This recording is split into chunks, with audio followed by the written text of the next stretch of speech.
Imagine playing a game. You know the rules, you know the strategies, and you try your best to play it well.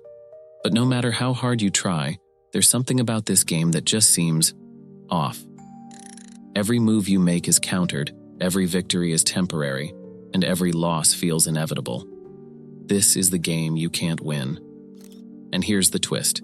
It's a game we're all playing. Today we're going to talk about the unwinnable game, the paradoxes of life, and why perhaps not winning is what makes the game worth playing. From the moment we're born, we're players in a game called life. We didn't ask to join, but here we are, each of us with our own game piece, moving forward square by square. The game of life has some rules, and they're non-negotiable. Everyone grows older, everyone faces challenges, and eventually everyone reaches the end.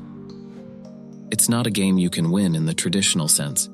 No matter how successful you become, no matter how much wealth, fame, or happiness you accumulate, everyone eventually reaches the same outcome. The ancient Greeks called this concept fate. It was believed that no matter how much you tried to defy it, your fate was inevitable. In modern times, we might call it the human condition. The shared experiences, the ups and downs, and the inescapable ending that comes for us all. This is the essence of the game you can't win.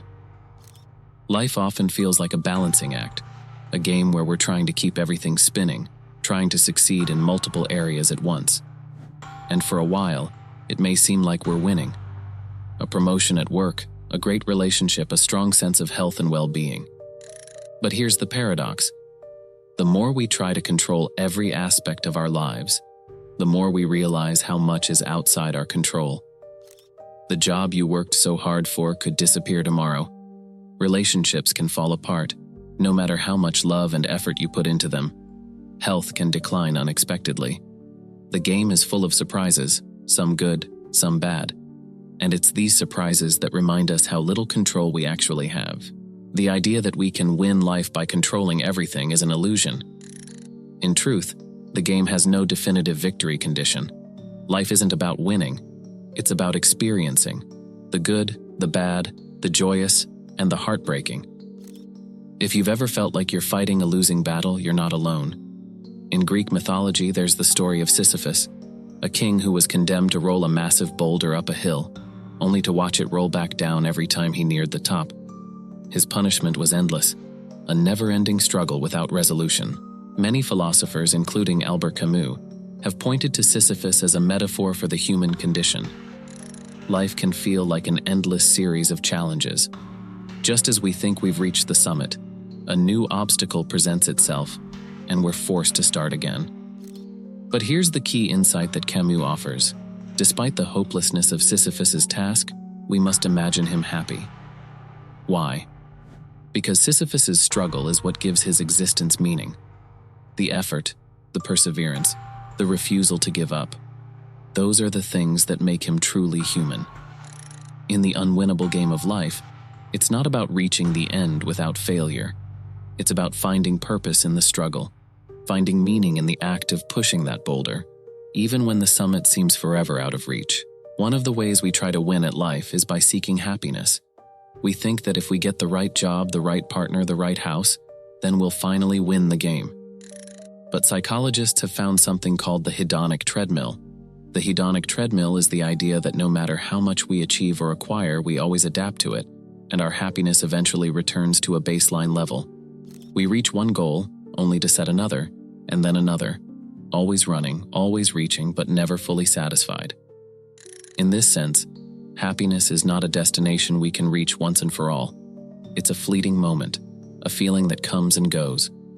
The game of chasing happiness is one we can never fully win because the goalposts are always moving. The challenge, then, is to step off the treadmill, to recognize that true fulfillment doesn't come from constantly achieving more, but from appreciating what we have, from savoring the moments of joy that come our way. Life is also a game of relationships, building trust, forging bonds, making connections. But sometimes these relationships can feel like a game you can't win, especially when trust is broken. The prisoner's dilemma is a famous example from game theory that shows how difficult it can be to navigate trust. Imagine two people both faced with a choice: cooperate or betray. If both cooperate, they get a good outcome. If one betrays, that person gets a better outcome while the other suffers. If both betray, they both lose. The dilemma lies in the fact that there's no way to know for sure what the other person will do. Trusting someone makes us vulnerable, and that vulnerability is what makes relationships so beautiful and so risky. The game of trust is unwinnable because there are no guarantees. You can't control what others will do, and sometimes you will be hurt. But without trust, without the willingness to risk betrayal, there's no real connection. And that's why, even though it's a game we can't always win, it's one worth playing. So what's the answer? If life is a game we can't win, what should we do? How do we make sense of a game that seems stacked against us? The answer might lie in acceptance.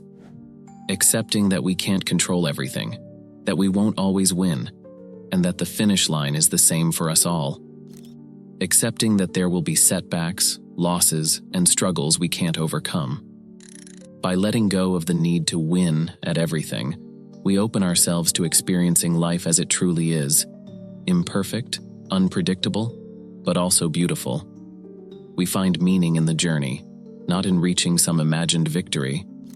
In accepting the game as unwinnable, we might just find the freedom to truly live, to enjoy the moments of connection, love, joy, and even sorrow. Because in the end, it's not about winning, it's about playing. Life is the game you can't win. But that doesn't mean it's a game not worth playing. In fact, it's the opposite. It's the challenges, the ups and downs, the times we try and fail, and the moments of unexpected joy that make the game beautiful. We all lose sometimes. We all face moments when we feel like we're rolling a boulder up a hill, only to watch it roll back down. But maybe that's the point. Maybe the beauty of life is found not in winning, but in playing, in giving it our all, in sharing the journey with others. So, play the game. Take risks, embrace the challenges, build trust, and savor the moments along the way. Remember, the goal isn't to win. It's to live, to love, and to play with everything you've got. If you enjoyed this exploration of the game you can't win, make sure to subscribe to Quest IQ. Let's keep questioning, keep exploring, and keep playing the most fascinating game of all, life. Because in the end, the true victory isn't about winning, it's about how you play the game.